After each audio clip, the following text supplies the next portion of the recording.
Stripping down science. The Naked Scientists.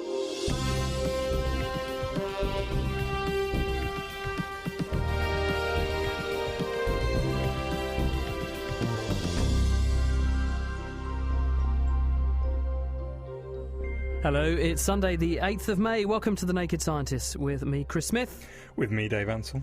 And I'm Diana O'Carroll.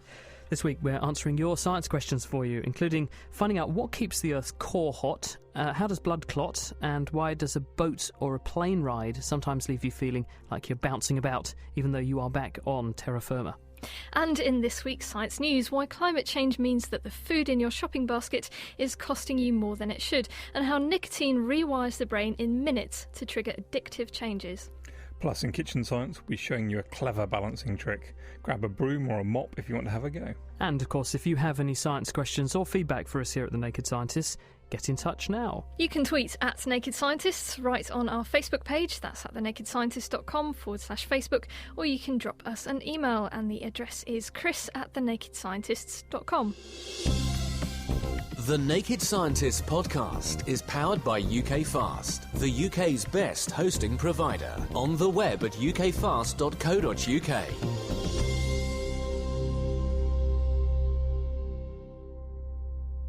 And this is The Naked Scientists with Chris Smith, with Diana O'Carroll and with Dave Ansell. And let's kick off with a look at some of this week's hottest science news stories. Diana. Yes, well, this week researchers from Stanford University have revealed that in the last 30 years, corn and wheat crops have dropped by 3.8 and 5.5% respectively in yields in response to climate change. And this decrease in production has occurred in spite of technological advances, pest control measures, CO2 enhancement and the use of fertilizers. Publishing in Science, David Labelle and his team note that all major growing regions for wheat, maize, soybeans and rice have experienced increases in temperature since 1980. The notable exception was the US, which experienced cooling. And although corn and wheat have seen a drop, soybean and rice crops have remained roughly unaffected across the globe. So to reach their conclusions, the researchers developed two models. Now, they developed one which mimicked the observed increases in climate temperatures and one which assumed temperatures had stayed the same since 1980. And they also used statistical tests to see if precipitation, that's rainfall changes, affected crop yields. And the results demonstrated that increases in temperature had reduced global yields of wheat by 5.5%, and increased rainfall also had a negative effect on crops, but it was much less marked than temperature. So given that the US is a notable exception, it shows that analysing climate change data on a country-by-country scale will be misleading, and the team have shown that temperatures in the United States haven't increased in a statistically significant way, and subsequently their crops haven't suffered. But the rest of the world has seen a very obvious and worrying change, and this doesn't mean that the US is unaffected, since decreases in food availability across the world will inevitably have an effect on the cost of imports. In fact, the authors argue that it already has, and that there's a 6% increase in food prices, even if you include the effect of extra CO2 in the atmosphere, which is quite frightening. Russia had a big problem last year, didn't it? Because their crops and harvests failed completely, and Russia produce a huge amount of the world's wheat. Yeah, and it's a huge country to feed as well. And I suppose the logical conclusion, which you sort of hint at, is if this trend continues and accelerates, because whatever and regardless of the cause of this warming signal, there has been a warming, and the warming seems to cause the yields to be eroded in the face of rising world population, things are going to get far more pressured. Yeah, it's quite a scary situation, actually. Even if you do ignore the CO2, which this team did, there is still a temperature rise going on across the world. Diana, thank you. Well, if you're fans of what goes on underneath the waves, you may have heard of the box jellyfish. And if you haven't heard of the box jellyfish, these are fascinating creatures. They live in various places around the world, and their preferred habitat is in mangrove swamps. Mangroves are these trees that grow on shorelines, and they create a very unique habitat because the sea washes in around the roots, and it brings in various food sources, including things like plankton. That's what these tiny jellyfish, which are just 1 centimetre across, actually eat. But the interesting thing about box jellyfish, the species that one group have been looking at, Tripodalia cystophora, is that the four faces of the box at the top of the jellyfish, because they're sort of cuboid shape, these jellyfish, the four faces have eyes. In fact, each face has got 6 eyes, and of those 6 eyes, 2 are rather special because they have lenses in them. In fact, if you were to study them in detail, you would see that they work in almost the same way that the eyes that you and I have work. So they have a little lens and they can focus light. So what Anders Garm and his colleagues at the University of Copenhagen wondered, and they've published this in the journal Current Biology, is what does this jellyfish actually do with these eyes? What can it see? Why does it have them? Well, these jellyfish, as I say, live in mangrove swamps, and they eat plankton, but they eat plankton that are in the sunny bits, the illuminated areas. But if they swim too far from where they live, then there are no plankton out in the middle of lagoons, for example, and the jellyfish risk starving to death. So they have to be able to stay close to where the plankton are and close to home. And the scientists suspected that maybe these eyes are part of the navigational strategy. So they took a wide-angle camera lens and put it under the water and took photographs looking upwards to try to work out what these jellyfish would see, because they had calculated that the jellyfish eye can see an arc of about 95 degrees, which, because of the way that water bends light, that's refraction when the light comes in through the surface of the water from the air, this means the jellyfish probably has a 180 degree field of view above the water. And by taking pictures with their camera, they calculated that the jellyfish could be expected to resolve the outline of trees and things above the water up to distances of perhaps 8 metres. So to test this, what they did was to build a very big tank which floated in the water. So they put a whole bunch of jellyfish in the tank. This is done in Puerto Rico. And they then moved the tank different distances away from the shoreline. The idea of using this tank like this was that the jellyfish could see the sky, and they were in water, which was seawater, and it was at the same temperature as the surroundings, but they wouldn't have any other cues like the smell of the shore. There would be no chemical signals, just the visual ones.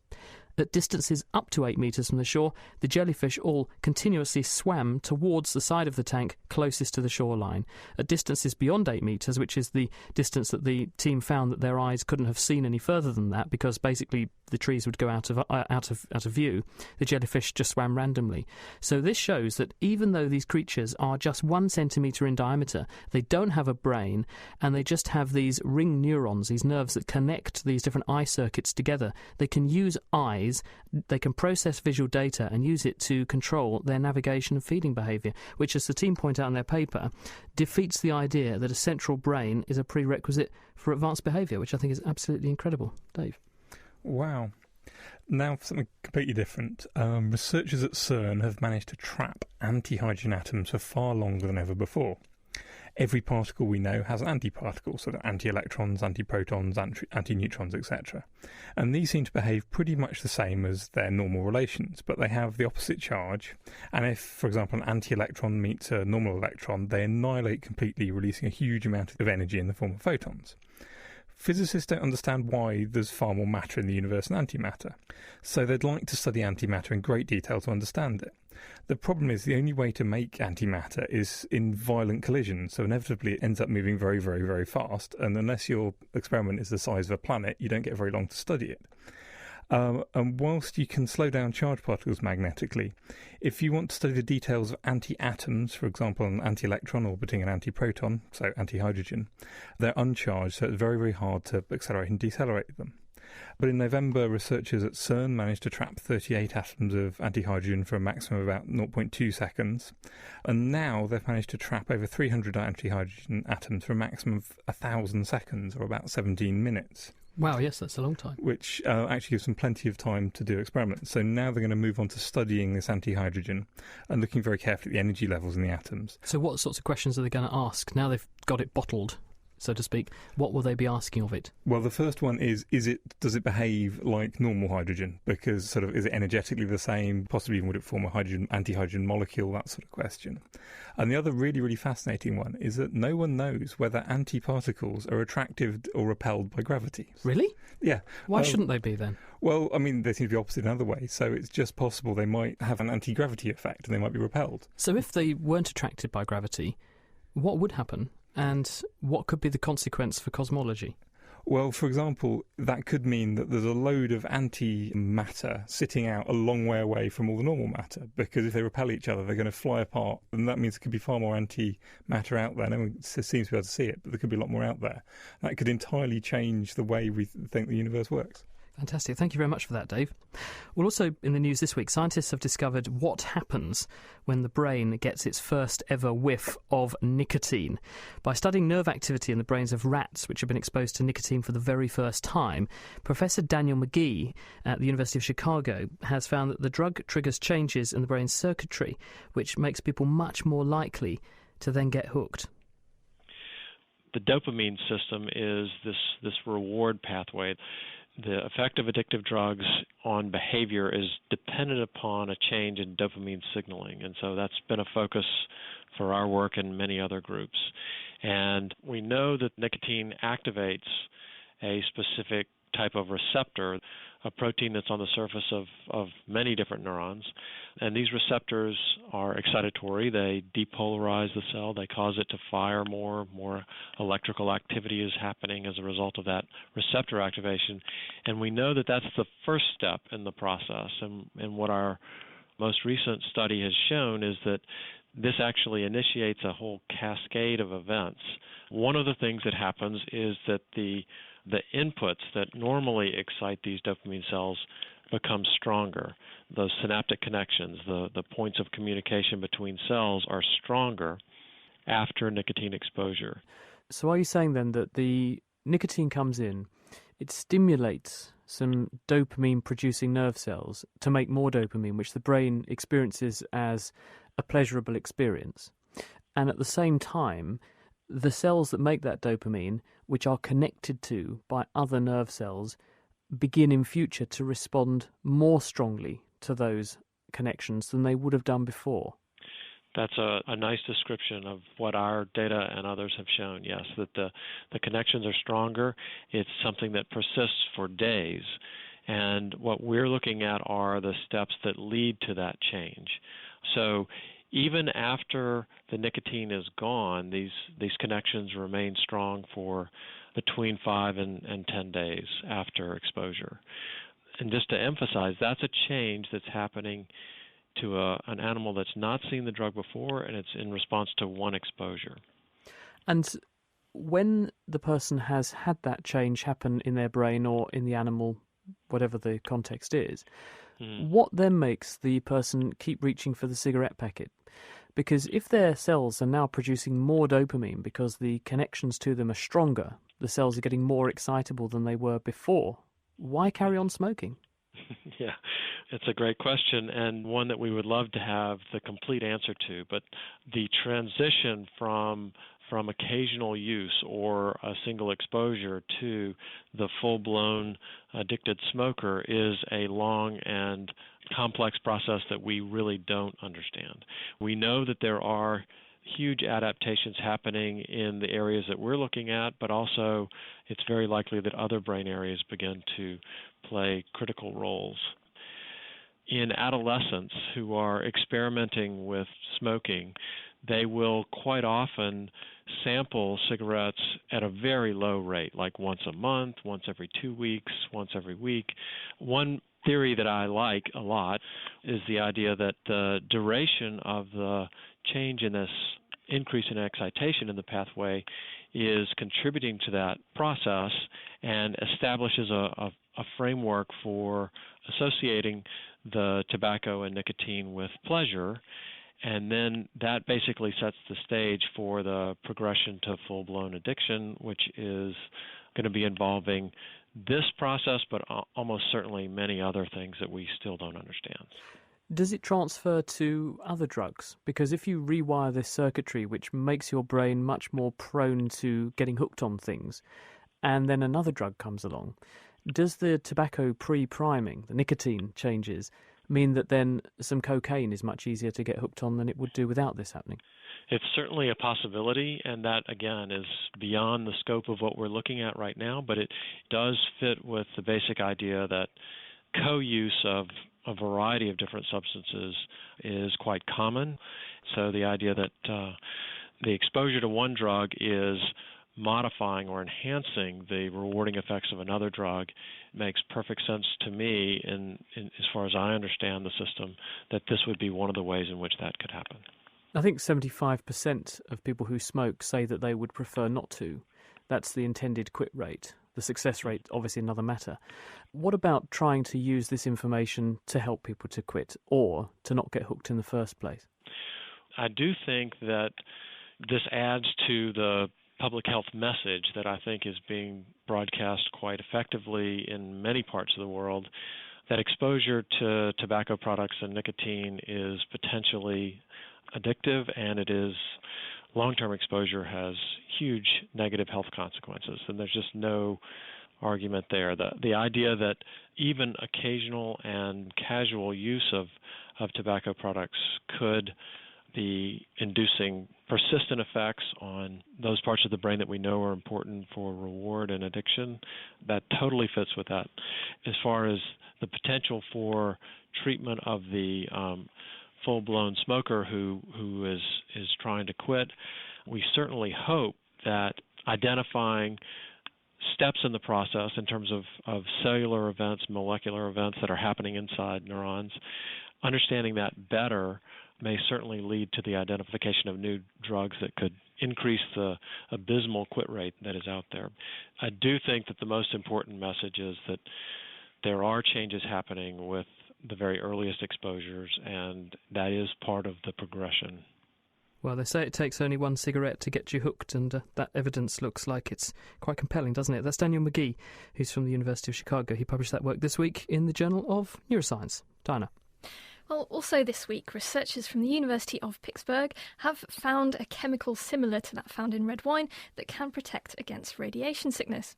Specifically, they looked at gamma radiation and how its effects might be reduced by a substance similar to resveratrol.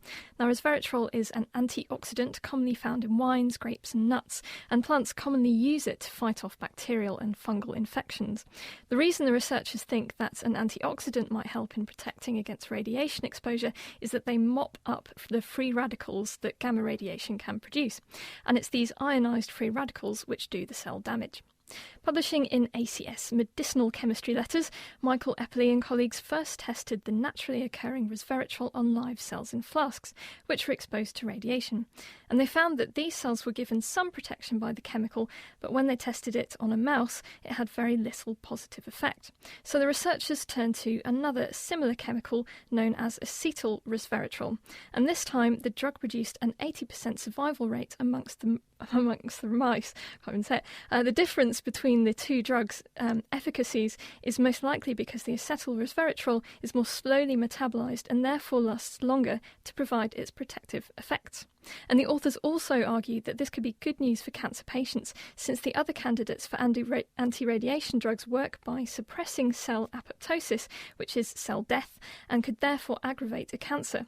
Because they think acetyl resveratrol is using a different mechanism, it could be a better alternative, and they add it's relatively cheap to produce. That's fascinating. Now, also this week, two predictions made from general relativity in 1918 and even before that have finally been tested. In 1918, two Austrian physicists worked out if Einstein's theory of general relativity was right, a large spinning object should drag space and time around it. This means that if you're standing near this spinning object, your idea of what isn't spinning will be different to someone who's out in deep space. But the problem is this effect is really very minute. You'd have to be near something incredibly heavy to notice it. And the technology to actually test that just hasn't been there up until now. It was in fact so difficult that the project has taken 52 years to produce an answer. Can I ask something just to clarify this? So if the object is perfectly symmetrically spherical and it spins, does that still drag space around with it, you're saying? Yes. Or is it the fact that it's irregular, that the Earth has mountains and patches of its surface where there is a bit more gravity than other areas, let's say, and that's why it drags space-time around with it? General relativity just says that if something with mass is spinning, it should be dragging space-time around it, a bit like sort of syrup or something around a spinning object. American scientists have built a satellite called Gravity Probe B. This is an incredible mission using basically all the most funky physics out there. They've made incredibly smooth spheres covered with a thin layer of superconductor. They've got them spinning incredibly fast, acting as gyroscopes. If there's no external influences, you should keep pointing in the same direction. The satellite detects their direction using superconducting sensors called SQUIDs and compares their direction to a fixed star. The whole thing has to be cooled to make sure that the superconductors are working and to minimise thermal noise. And to reduce friction, they do this using a superfluid liquid helium, which has no viscosity at all. It's a bit like a superconductor. The satellite was launched in 2004 and took measurements for 18 months until basically all the helium ran out. It's taken them about 5 years to analyse the data properly. It's that difficult. And they've come out with a figure of about 10.3 millionths of a degree per year due to this frame dragging effect. Is it real? Or is that within the realms of statistical variation in the sensitivity of the experiment? Could it just be noise? Well, if you work out the general relativity and do all the equations, it comes out as about 10.8 millionths of a degree per year, which is a very good agreement. So this looks pretty real. They also found a very good agreement with a second effect called geodetic precession. This doesn't only show quite how incredibly accurate Einstein's theories were 90 years ago with none of the modern technology, but also should allow astronomers to improve their models of how very heavy objects like neutron stars and black holes. I was going to ask you, what are the implications for astronomy and cosmology, having confirmed this now? Basically, astronomers haven't really known that this effect was true, so they haven't necessarily put it into their models. Now they know it's there, they can put it into their models. It's going to be a big effect only when you get a very, very heavy object, large object. It might have a small effect on spinning galaxies, and definitely on things like neutron stars, which are incredibly heavy and spinning very, very, very fast. Well, if you'd like to read up on anything we've covered this week, the references and the transcripts for those news stories are online. They're at thenakedscientist.com/news. Lifting the lab coat on the world's best science. The Naked Scientists. You're listening to The Naked Scientists with Chris Smith, with Dave Ansell and with Diana O'Carroll. And it's our Science Q&A phone-in this week, which means that you call up and we'll answer your science questions for you. Steve's with us. Hello, Steve. Hiya, how you doing? Very well, thank you. Where are you? I'm in Whitchurch in Hampshire. Good to have you with us. What would you like to talk about? The Earth's core. How's the Earth's core stayed hot for billions of years, and is it cooling down? Yes, a very good question. There are a number of answers to this. One of them is that the Earth is quite a big planet, as planets go, and it had a bit of heat to start with. So the particles that coalesced to make the early Earth, when they came together and accreted, they actually had some energy, and so when they got together, that energy was imparted into the Earth, so it had some embodied energy to start with. Then there's another effect, which is a gravitational one. Because gravity works through an object's centre of mass, heavy things are pulled towards the middle and lighter things are therefore displaced above them. And when the Earth would have first formed, there would have been a mixture, a mishmash of the big stuff and the small stuff all mixed up. And over time, under the influence of gravity, the heavier things have settled towards the centre and the lighter things towards the surface. And that would have generated some frictional effects, and therefore you've turned a bit of gravitational potential energy into some heat. Now, those two former mechanisms, they're quite minor contributions to where the Earth's heat comes from, but they're not insignificant. But by far and away the biggest player is what we call radiogenic heating. The Earth is a giant nuclear reactor, effectively. There are particles in the Earth's core and throughout the mantle which are radioactive. And when things decay radioactively, they can produce heat. And the bulk, by far and away, the vast majority of the Earth's energy is actually coming from the radioactive decay of these components, and they include things like thorium and also potassium. And interestingly, in recent years, scientists have discovered that there was always this big quandary. If potassium is the source of all this heat, why is there so little of it in the Earth's mantle and the outer surface of the Earth? It's light, so it should be up at the top, and it's just not there. Well, actually, it turns out that under very high pressures, potassium can form this interesting alloy with iron. And, of course, the iron is all in the core of the Earth. And so what scientists think has happened is that the potassium has sunk into the core of the Earth with the iron, and it's down there in the middle, decaying and producing a lot of the heat that we have warming up the Earth today. Where is all that heat going, and is the Earth cooling down? Not really. It's staying about the same temperature. Geological estimates are that the Earth loses heat at the rate of about 50 terawatts. That's about 50,000 1 gigawatt power stations worth of heat loss rate. And, if you've got power stations pumping out energy at the rate of a gigawatt, that's about 50,000 of them. That's how fast the Earth is losing heat through the oceans and continental surfaces, volcanoes and so on. That means that those processes inside the Earth that I've mentioned must be producing heat energy at the same rate to balance things out, because the Earth isn't really cooling down that much. Does that answer the question for you? It does indeed. Thank you. That's right. It's a pleasure. Thank you for joining us on The Naked Scientist. Thank you. Have a nice evening. And you. Dave, this is definitely one for you. Francis sent this in. Hello, Naked Scientists. This is Francis Tapon, and I love your show. I have a question for Dave. If you take a light bulb and turn it on and off for 1 second on, 1 second off, 1 second on, 1 second off, and you keep doing that for the whole life of the light bulb, would it last twice as long as a light bulb that you didn't do that? I'm curious if maybe there's some extra energy necessary for turning it on that would shorten the life a little bit faster. Please don't leave me in the dark on this question. Thanks. Brilliant. Okay, there's basically there's at least two different failure modes for a light bulb filament. One of them is essentially evaporation. You've got a very, very thin coil of wire. It's sitting there at 2,000 degrees centigrade. Although tungsten has got a very, very, very high melting point, it's still, some of it is going to be evaporating all the time. There's a little bit of gas in there which slows it down, but eventually the filament is going to evaporate away to the point at which somewhere there's a gap. That gap gets hotter and hotter and hotter, evaporates even quicker, and it fails and it breaks. So if you're turning the light bulb on and off, then that mode of failure is going to be a lot slower because it's only on half the time, and quite a lot of that time it's heating up and cooling down. So it's probably, in that mode of failure will probably take maybe at least two, maybe three times as long for it to fail on average. But there's another mode of failure, which is just the thing breaking. And if you're heating something up and cooling it down, you're producing all sorts of physical stresses on it. You're stretching it. As it heats up, it expands, and then as it cools down, it shrinks, stretching it, and you'll get metal fatigue. And so I think probably far bigger effect if you're doing that is going to be that it's just going to break due to metal fatigue and stretching, and it'll break far, far sooner than it would do normally. Can I ask you a sort of spin-off question around this, please, Dave? If you are using AC current, where it's going plus, for sake of argument, then it goes down to minus, then it goes minus, and then back to the origin, 0 again, that means that the bulb is turning on, it's turning off, then turning on again, and turning off. So in other words, with 50 cycles a second AC, 50 hertz AC, that means the bulb is effectively flicking on and off 100 times a second? So does that knacker a bulb more than if you run a steady current like DC through it?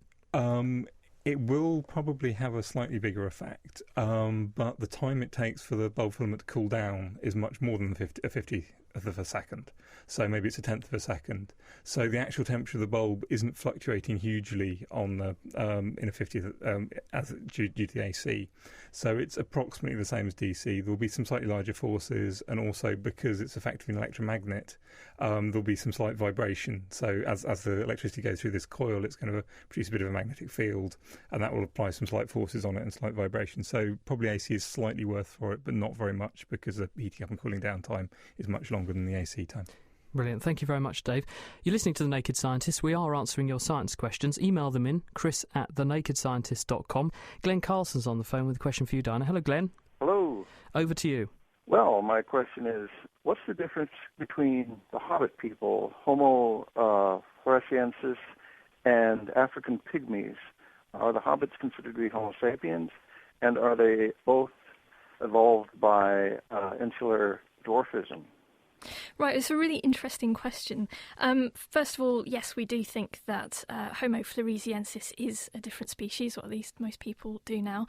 And of course, African pygmies in general, are generally thought to be Homo sapiens, although the term is quite old now, and it's much better to use the sort of ethnically local names like Mabenga and Mabuti and Baka and that kind of thing. But basically, floresiensis would live on the island of Flores about 100,000 years ago to about 13,000 years ago. And some people have argued that it's a microcephalic human, which means that it had a really small head. Brain case was about a quarter of the size of modern humans today, whereas of course normal pygmy people have perfectly normal sized brains. And the other thing is that pygmy is actually a term that was developed earlier this century to just describe people who were, slightly shorter than usual. I think African pygmies are somewhere around 4.5 feet, whereas floresiensis was somewhere, I think, about 3.5 feet tall. So is pygmy another word for bushman? I don't know, actually. I just thought it was a term that anthropologists used Well, because you talk about Kalahari Bushmen, and these are individuals very well adapted to life in the bush, and they could just run all day to run down animals, and they had interesting sort of body habitus, very, very well developed posteriors, very big bums, to put it another way. Well, the ones I read about actually mostly lived in the forests and sort of jungle-type habitats, and as a result, it's actually been found that they had slightly different ways of metabolizing iodine. Because it was just very iodine-deficient environment, and that could have actually led to them being shorter. And the other thing is that they are actually genetically quite divergent from the rest of us. African pygmies are. It's thought that they diverged about 60,000 years ago, which is actually quite a long time ago. Absolutely. So they would have overlapped with Neanderthals, for example. Yeah. And the Flores people. Yes, certainly would. Diana, thank you very much. Well, if you have any questions for us, tweet at Naked Scientists, email chris@thenakedscientist.com, or scribble on our Facebook page. You can get there by going to nakedscientist.com/Facebook. Waiting in the wings is Dave's Kitchen Science, which he's got for you in about 15 minutes or so. Just tell people what you need them to get together if they want to do this. This is neat. You will like this. It's a very, very neat little trick. All you need is a broomstick works well, a broom, anything which has got a stick, something fairly constant diameter, and any old weight on the end. Doesn't really matter. Basically just a stick with something on the end. Distilling the best science. The Naked Scientists. You're listening to The Naked Scientists with Chris Smith, with Dave Ansell and with Diana O'Carroll. We're answering your science questions this week, so send them in if you have something you'd like us to solve for you. Alan Freeman says on Facebook, how do companies like Google and Facebook and so on keep up with all the data storage needs of their users? Is it just a matter of permanently adding servers all the time? I think we're all nodding our heads here. Yeah, that's basically it. Yeah, the difficult bit is being able to connect those all together in such a way as if one of them dies, that it still carries on as if nothing happened. I think it's also worth reiterating the words of Professor Andy Hopper from Cambridge University Computer Sciences, who was in this studio a little while back, and his stat was that actually the internet produces almost as much CO2 as the airline industry around the world, and that's just data centres running servers to supply us with all the data that we are demanding. They're a good place to keep warm, though. But if you live in an old or historical building, and let's face it, here in Cambridge the chances of that are pretty high, then you're also probably aware that there can be downsides too. Sometimes all the features that make a building beautiful, such as skylights, architectural touches and masonry, contribute to it being a cold and drafty dwelling. So how do you make buildings that are hundreds of years old energy efficient without tearing them down and starting all over again? Planet Earth podcast presenter Richard Hollingham went to London to find out. I'm at the back of Paddington Station in West London, next to a fairly busy road, and with me is Bob Lowe from the UK Energy Research Centre. One of his areas of research is how to improve the energy efficiency of cities. Now, Bob, you're a building physicist. Yes, so let's look at this building here. It's a 5-storey building. We reckon between us, neither of us are architects, we reckon about 200 years old. It's got a rather nice cream facade, large sash windows surrounded by this ornate masonry, and there's a balcony running the length of the building. Now, this is a nice building. You would not want to tear it down, but I guess it's not energy efficient. Probably isn't energy efficient. Things will have been done to it over the years. It's almost certainly got some double glazing. In fact, I can see the double glazing there. It will have modern heating, ventilating systems inside, but basically the envelope is solid wall, no insulation, very high heat loss.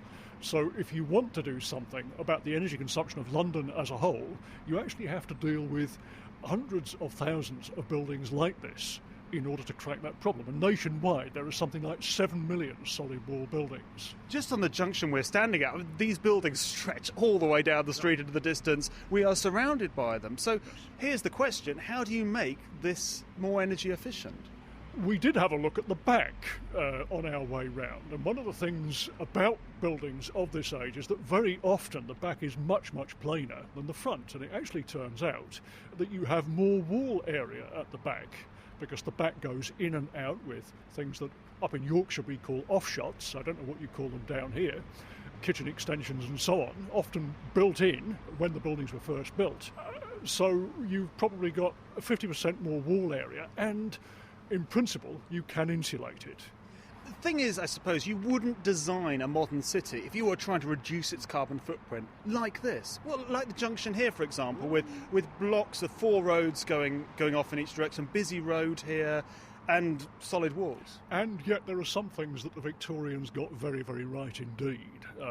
These days, it's almost impossible to replicate this kind of urban environment under modern planning rules, with rules for roads, turning radiuses for traffic and so on.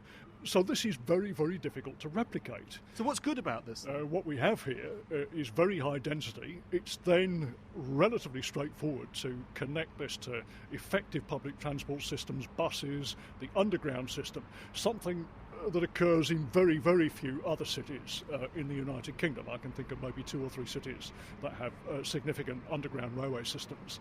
So what we have here in transport terms is extremely efficient.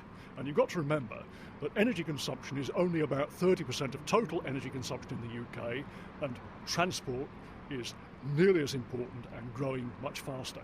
So if you're looking to, if I use the phrase, to retrofit a city, to make it greener, then you've got to look at all these things. You've got to look at the cladding, the buildings, the transport system, where the energy comes from, the whole lot. That's right. At the moment, these buildings are almost certainly heated by gas, supplied with electricity from power stations in the rest of the country. Well, in terms of the gas, in terms of the heating, it would be possible to heat the area here with hot water supplied from nearby power stations through pipes, something that's done in many cities, many towns and cities in places like Denmark and Sweden, parts of Germany and so on. That would require significant interventions across the city. It would require a level of planning which the United Kingdom has not been that good at over the last 20 or 30 years since I became involved in this kind of work. These are real problems that don't go away. Professor Bob Lowe from the UK Energy Research Centre talking to Richard Hollingham. You can find more Planet Earth podcasts and links to Planet Earth resources at thenakedscientists.com/Planet Earth. Thanks, Diana.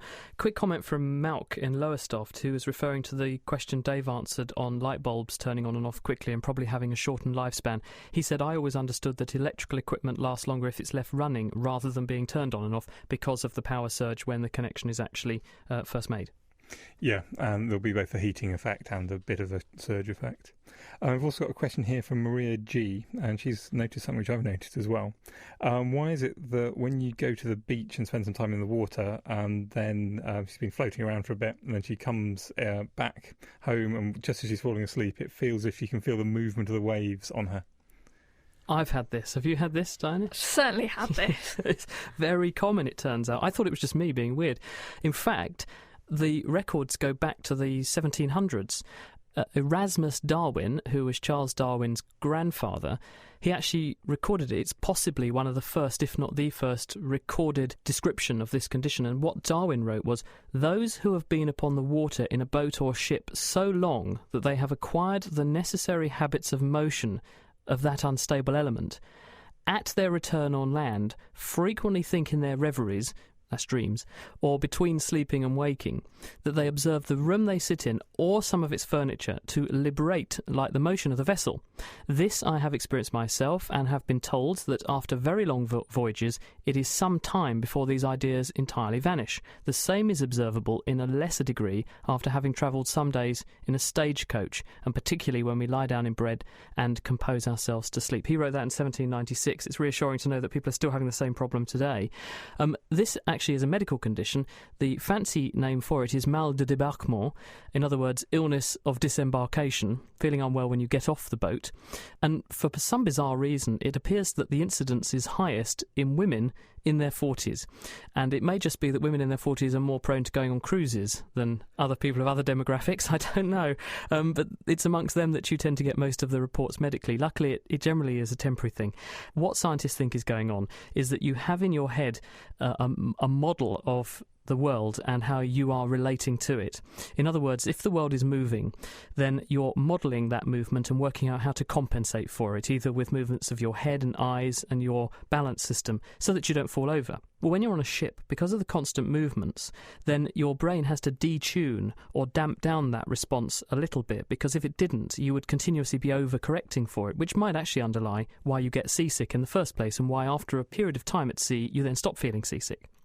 So, when you then come back onto land, when the signals being fed into this system which models how you're interacting with the world, when those signals are coming in, now you're not continuously in motion, so the very thing that was expecting you to be always in motion is no longer always seeing motion, and as a result the model is predicting how you should respond to the movements around you incorrectly. So as a result, you experience these rather strange sensations as though the world is continuously moving. And it takes a little while to unlearn this newly learned behaviour and to revise your model so that you then don't keep jumping around all over the place. Bizarre, I know, but there you go. Mal de débarquement. Great question. Thank you very much, Maria. This is The Naked Scientists with Chris Smith, with Diana O'Carroll and with Dave Ansell, answering all your science questions. And we've actually got Tom on the phone. Hello, Tom. Hi, how you doing? Very well. Where are you? I'm in Phoenix, Arizona. Ah, I bet it's warm there. 92 so far, and it's about 10:45 in the morning. Oh, so what are you hoping for? 130 today or something like that? No, it's only supposed to get up to 100. It's a dry heat. Yeah, it's a dry heat. Well, talking of things that are the opposite of hot, very cold, you have a cold-inspired question for Dave. Yes, I do. I put a bottle of Dasana purified water in there in my freezer, and it was like 16.9 ounces. It sat in the freezer for about 2 hours, and when I took it out, it was liquid. And I set it on the table, and this was in my garage, and within about 20 seconds, you could see it freeze from the top of the bottle down. Never seen that happen before. What could possibly cause that? Okay, it's a beautiful effect. It's called supersaturation or supercooling a liquid. What's going on is that 0 degrees centigrade is just the temperature below which water is more stable as a solid than as a liquid. That doesn't mean you can't cool water below 0 degrees centigrade, and that's because forming a very, very small crystal takes quite a lot of energy, and it's quite unstable. So if water's below, it could be down -3. You can actually supercool water maybe down to about almost -20 degrees centigrade. If it's below 0, every time a little tiny crystal starts to form, it just kind of gets knocked apart, and so there's no small crystals there, and so there's nowhere that the ice crystals can grow from, and the whole thing can freeze. But if somewhere you get a crystal which is bigger than a certain critical size, it's stable. It's much more stable for that crystal to grow and grow and grow, and so you tend to get a few very small crystals spreading out, and the whole thing freezes very, very quickly. Because it's below 0, and you get that effect. It also works beautifully with sodium acetate, and there are hand warmers based on this principle. You heat them up, it basically melts the liquid inside, you cool them down again, you flick a little clicky thing, and that releases some crystals, which causes the whole thing to crystallise, and this, of course, releases lots of heat, which warms your hands nicely. Dave, thank you very much. Diana, here is one from Stephen in Brentwood. He says, since black absorbs heat and white reflects it, why aren't native African people white to cool down by reflecting heat, and Eskimos black to absorb more heat and warm themselves up? Why have they evolved to be the way they are? Right, so logically it should be the case that if you have pale skin, it's going to reflect more light and therefore more heat, and would be more suited to living in warmer, sunnier places. But what is actually happening is that people with darker skin have more melanin, more pigment actually in their skin, and this prevents the short wavelengths of light, the UV, from penetrating deep into the skin. And it also means that the skin can produce vitamin D in suitable levels. Whereas if you live in northern climes, in places where there's less sunlight, so for example in the UK, then it's much better to have paler skin, which allows more sunlight to get into your skin and more vitamin D to be produced. And vitamin D is great for strengthening bones. It prevents you from getting diseases like rickets, which obviously would be very selective against a human population if they were living in northern Europe. And one thing I would add to that, we interviewed Nina Jablonski, Professor of Anthropology at Penn State University in the States, on this show, and she also made a very good point about this, which was that UV radiation damages folic acid, which you need for the development of the nervous system. So if you become folic acid depleted, you get diseases like spina bifida. And so in countries like Africa, where there is a lot of UV in the sunlight because it's very sunny, if you don't protect yourself with lots of melanin, then you will deplete your folic acid. You'll have an excess of neural tube defects like spina bifida, and this would manifest in a cost to reproductive fitness to the population. So because there is so much sunlight, Africans can afford to have dark skin and still make enough vitamin D and not lose their folate. But once you get up to the parts of the latitudes that we live in, where it's miserable all the time, vitamin D becomes the real problem, and you need to make enough vitamin D, so you have to have pale skin, and there's so little UV because we hardly ever see the sun anyway, that it doesn't become a problem from the folic acid depletion neural tube defect perspective. So, I mean, that was her argument for the reason. So there you go. Now, I reckon it's time to talk kitchen science. I've been waiting for this for a little while, because you've filled the studio, Dave, with various kitchen accoutrements. There's a broom up the wall, mop on the floor. What are you up to? This is a lovely little experiment, which actually, as I do some name dropping, this was showed to me by Johnny Ball, who's one of my childhood my hero too. Heroes. Yeah. Okay, so for this you just need something smooth, kind of stick-shaped dish. Doesn't matter where the weight is in it. So I'll get one for you, Diana. What are you going to do with that thing? Someone's written on the running order that I'm going to be the victim. So, okay. I'm holding a broom. This is very, very simple. Basically, I want you to stick your two fingers out, hold it up just on two fingers, kind of quite a long way apart on the broom. Okay, right. And now what I'm going to ask you to do is shut your eyes and very slowly move your fingers together. What do you think is going to happen? It's just going to fall off my fingers, isn't it? Okay, so gently move them together. Oh, I can't move the other one closer because, that's I didn't interesting. realise you were going to make her do it with her eyes shut. Keep going. So, okay, I'm moving both my fingers together, but only one of them is moving. And going. It's so gonna fall. No. Oh. Oh wow. Okay. It didn't. Not quite. So yeah, I've done the same thing with the mop. So as you move your fingers together, for some reason it's not falling over, it's not tipping over, even when they get very, very close together. And what's going on is that as there's a certain amount of weight on each of your two fingers, and if one finger is close to the centre of mass than the other, then it's going to get more weight on it, so there's going to be more friction. So as you push your fingers together, it's going to slip on the other finger. So the other finger gets close to the centre of mass. And it keeps on going until there's more weight on that finger than the other finger, and so it's you get this sort of negative feedback effect. So if it goes wrong, then it slips on the other side, and you can slowly move them all the way to the centre, and you can find exactly where the balance point, the centre of mass is, and it works beautifully. Yeah, so that's exactly what I experienced. And the finger that wouldn't move, there was just too much force acting down on it and sort of creating that friction, so it just wouldn't go anywhere. Indeed. I've got a question, which is, because you mentioned centre of mass, Day, this is highly relevant. Nick Day, at NickDay2 on Twitter, says, if the period of a pendulum is dictated by its length and not the weight of the bob, why do they put pennies on Big Ben's pendulum? That's all about centre of mass too, isn't it? It is. The period of the pendulum is entirely to do with the distance from where it's swinging to the centre of mass. And the trick is where they put the pennies. They don't put them in the middle of the pendulum bob. They always put them on the top. So if you put a penny on the top of the pendulum bob, it's actually adding some mass at the top of the pendulum bob. So that it effectively makes pendulum slightly shorter, so it will run slightly quicker. And if you sort of put some weight on the bottom, it will effectively make it slightly longer, so it will run slightly slower. Bet they don't use their fingers to work out where the centre of mass is on Big Ben's pendulum, though, eh? I wouldn't know. Diana, a quick one for you from Peter Frierson, who says, why do fingernails have horizontal marks on them sometimes? Okay, well, fingernails actually have sort of two sets of ridges. So you can have vertical ones, which just go along the length of the nail, assuming your nails are longer than they are wide, which I think mine are fairly. And those ridges are just caused by the variations in the cells which line your nail bed. But you can also get these horizontal ridges, and I think it's generally thought that horizontal ridges are caused by trauma to the nail bed, and you can also get illness events which cause all sorts of interesting things to your nails. You get white ridges and you get the little white marks as well, but I think that's generally attributed to trauma.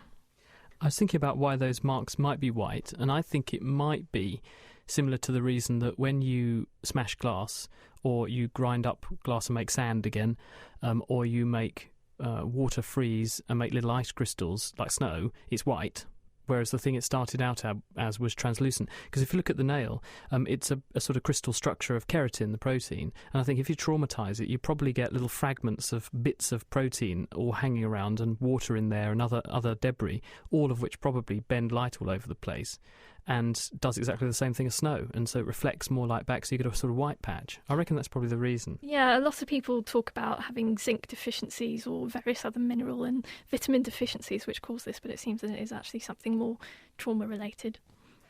You're listening to The Naked Scientist. It's Chris Smith, Dave Ansell and Diana O'Carroll. We're answering all your science questions on The Naked Scientist this week. If you have a question for us, email chris@thenakedscientist.com. We're also taking tweets. You tweet at Naked Scientist. Bringing the facts to bear. The Naked Scientists.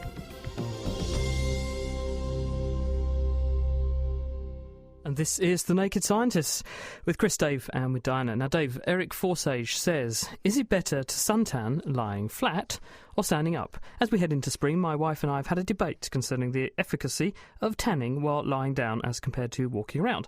My wife contends that lying stationary while tanning is more effective than walking about with one shirt on. I have contended that the same number of photons would strike the subject regardless of movement. What do you think? I think it depends where you're living. If you're living in the equator, or especially if it's near midday, then the sun's going to be right above you, at which point you're going to get the maximum sunlight, assuming you want to get a suntan or sunburn, depending how it goes. The way you're going to get the maximum amount of sun per square centimetre or per square metre, whatever, on you, is to be at right angle, to get your skin at right angles to the sun. So then if you're somewhere near the equator, then if you lie flat, then that's probably going to be your best bet. If you're living somewhere a long way north, so somewhere up near Sweden or Finland, then the sun's very low on the horizon, and the best way to get yourself at right angles to the sun is to stand upright. So I think quite often in Russia and Sweden and places, you get people who go out sunbathing standing up next to a wall. And yeah, I think how much you move around, I think the only advantage of not moving around is that possibly you sort of go half to sleep and time passes quicker, so you get more sun without really noticing it. I was going to say perhaps a more consistent all over tan. I mean, any tanning techniques, Diana? The only advice I could give is how to become a lobster, I'm afraid. That's the only colour I go in the sun. Joanna from Norwich is wondering, how can we actually see atoms, and if so, how? Well, the answer is yes, you can. In fact, it was the 30th anniversary recently of a fairly iconic image that was published by IBM, and they actually wrote the words IBM using atoms of xenon, which they manipulated around on a surface using a scanning tunneling electron microscope. So yes, you can see atoms, but you're not really seeing the atoms. What you're seeing is the electron field created by the electrons around the atom and how they produce a current when they interact with a very fine tip on an electron microscope. One more recent study that got done could actually image atoms in a slightly different way. What this study did was to take a sheet of graphene. This is the single layer of carbon atoms, rather like honeycomb, which is a single layer of atoms that stacked up make graphite, but if you peel away single layers you get graphene. And what this particular group in America did was to sprinkle some molecules onto this graphene sheet and then run a scanning tunneling electron microscope across the surface. And because the graphene is so regular in structure, it's easy to mathematically subtract the effect of the graphene being there from any other signals that you get, and this enables them to actually see the structure and shapes of molecules. So if you wind your mind back to the days of chemistry, when your teacher would draw a chain of, say, butane, 4 carbon atoms all linked together, and draw the sort of a kinky line of these atoms, that's the atoms being bent and kinked rather than the atoms being kinky, if you see what I mean, then you'd say, well, how do they actually know it looks like that? Well, you look at these pictures that they've published recently and they really do look like that. It's absolutely fantastic. Now, Dave, I think you'll answer this one very well. It's a text message, doesn't say who it's from. They say, love this show, downloaded all the podcasts, nakedscientist.com/podcast, by the way. He says, or she says, why, when when you have a cup of cola, you're told to rinse the cup out with water before you fill it with cola to stop it frothing over? Why is this? This is an effect very, very related to the freezing water we were talking about earlier. Basically, there's lots of gas, carbon dioxide dissolved in the cola, and as soon as you release the pressure, that's much more stable as a gas rather than dissolved in the Coca-Cola, or other forms of cola are, of course, available. But in order to form a bubble, you've got to create a whole lot of extra surface. That costs lots of energy. So bubbles are only stable when they're above a certain size.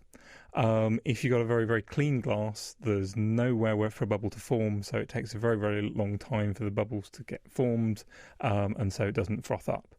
If you've got lots of dirt on the bottom, some of that can be hydrophobic. That makes it easier for bubbles to form. You also might trap some gas, so you've already got a bubble there to start with. As soon as you've got lots of bubbles there, you'll get lots more bubbles, and they'll grow very quickly, and they'll turn into froth and make a horrible mess. And I guess the other spin-off of that is that if you do clean the glass first, your drink is going to stay fizzier for longer if the bubbles are forming more slowly. Totally, there'll be more gas in there for longer because it's escaping less quickly. And Ben out there doing the production says that the same works for champagne, which stops you wasting any of it, which is the really important thing. I've got a question probably for you, Chris. It's from Adam. He says, how does blood actually clot? Very good question. I suppose the simplest way of thinking about this is it's a bit like glue in a tube, in the sense that you've got various components inside the glue in the tube, and it's only when they get squeezed out of the tube and they meet the foreign environment of the air and the surface outside the tube that they then get sticky and stick things together. Now, in blood are several elements. They include little bits of cells called platelets, which are programmed to recognise holes in blood vessels and bind onto them. There are also proteins which are dissolved in the blood, which are able to work like tiny pairs of scissors and cut other proteins to produce what we would call, I suppose, a cascade of changes, which culminates in the formation of what we call a fibrin network. This looks like a fishing net inside a blood vessel, which traps blood cells in it, and that acts as a plug to block a hole in a blood vessel, for example. So if you look at how it works, if you have a blood vessel and you injure it, then what happens first is that the platelets, which are circulating in the blood, recognise the fact that when the blood vessel is punctured, there are now foreign surfaces exposed to the blood. The platelets bind on and they release various factors that trigger the blood vessel to constrict, so it gets narrower. That reduces blood loss through the area. It also starts to recruit these other proteins dissolved in the blood, the coagulation factors, activating them sequentially. They cut each other, activating other coagulation factors and culminating in the production of this cleavage of a protein called fibrinogen to make this fibrin network. And all of this happens in a very short space of time, literally seconds for platelets blocking up the hole to minutes for the formation of one of these fibrin networks. And once the vessel has then been plugged, or the gap in the vessel has been plugged, then the cells locally which line the vessel overgrow the area which has been breached, and they establish a new smooth lining to the blood vessel, and then the clot is slowly metabolized away by other kinds of cells called macrophages. Does the same thing happen if you injure a blood vessel which is actually inside your body and it's not exposed to the air and the foreign environment? Exactly right, because the thing that the platelets and some of these other factors are recognising is collagen, the main building block of connective tissue. And the proteins, including one called von Willebrand's factor in the bloodstream, they are able to recognise the presence of collagen, which is not normally ever seen inside a blood vessel or in a healthy organ, because they're normally kept separate from it. So whenever that interaction occurs, then this tells the factors in the bloodstream that a vessel must have been breached, and therefore you activate the clotting system and it plugs up the hole wherever this occurs. And normally blood vessels keep themselves clear because the lining of the blood vessel, the endothelium, produces various factors which are anti-thrombotic. They antagonise or prevent blood from clotting, and obviously if you damage the blood vessel, you remove that anticoagulative ability, so it shifts the blood into a pro-coagulation state, and then it starts to clot. And talking of hard questions, it's time for our question of the week. Diana. Yes, this week, even though it's so lovely and warm outside, it's freezing in this studio. Hello, this is Evgeny from Russia, and here is my warm question from cold Russia. Human is a warm-blooded animal, but I want to know, how does human's body heat itself? Thank you. What is the body doing to stay warm? I'm Roger Thomas, a professor of physiology in the University of Cambridge, and I do lecture to medical students on thermoregulation. But what we should start with by saying is that we are all producing heat all the time by the chemical processes in our bodies. I mean, for example, the heart pumping blood around the body uses energy derived from glucose, and the energy, the mechanical energy from glucose is produced with waste heat. So all the time the heart's working, it's producing excess heat. All the other chemical processes going on in the body, digesting food, thinking and so on. The amount varies. I mean, after a heavy meal, you produce a lot more heat as you digest it than normally. But I expect the questioner really wants to know about producing heat when you need more than normal. And there are two mechanisms there. One, I think, is very familiar to most of you, shivering. This involves involuntary contractions of large muscles, which generates heat wastefully, as it were, but in this case you need the heat to keep warm. The other mechanism is known as non-shivering thermogenesis, or heat produced by mechanisms other than shivering, and this primarily involves brown fat. These are cells in patches of tissue all over the body, particularly near the heart, in the shoulder blades and so on, which are very important in newborn babies who have a lot of trouble regulating their body temperature. But in adults, it's also found, although this has been controversial, and this works by simply burning glucose to produce heat rather than any other form of energy. So it's 100% heat production process, and this tissue is located near blood vessels, so it warms up the blood and warms the whole body. Brown fat is great for burning glucose and producing heat. It has been hypothesised that people who live in houses without central heating tend to have higher proportions of brown fat. But then central heating is another form of thermoregulation, along with clothes and blankets. And a paper published in Obesity Reviews in January actually showed evidence that living in warmer houses is contributing to obesity, and this could be related to reduced proportions of brown fat against white fat. Well, if that hasn't been enough blubber for you, what about this question? This is Rob from Utah in the United States. I recently took a trip to SeaWorld in San Diego, California. I really enjoyed the trip and the many animal shows. But as I was sitting and watching the whale show, it occurred to me that the music they were playing for it was really loud. As water is more dense, it should be a better conductor of sound. If this is the case, are those poor whales being deafened by the repeated exposure to all this loud music, destined to never again enjoy whale song? Does all that music bother the whales, or do they like it? Answers on the forum at thenakedscientists.com/forum. You can Twitter us at Naked Scientists, or you can email Chris at thenakedscientists.com. Diana O'Carroll. Thank you, Diana. Well, that is all we have time for this week. Thank you very much to our guest, Dan McGee, and to our production team, Tom Simpkins and Ben Valsler, and thank you very much for sending in your science questions. Next week, we're exploring the issues of pisciculture, quite literally how to farm fish and shellfish and also marine plants, as well as exploring new ways to reduce the impact that these fish farms will have on the environment. If you have any science questions for us, then do tweet them to @NakedScientists, write them on our wall at thenakedscientist.com/Facebook, or email Chris at thenakedscientists.com. The Naked Scientists comes to you from Cambridge University and is supported by the Wellcome Trust, the EPSRC, the Natural Environment Research Council, and UK FAST. For more information, look us up online at thenakedscientists.com.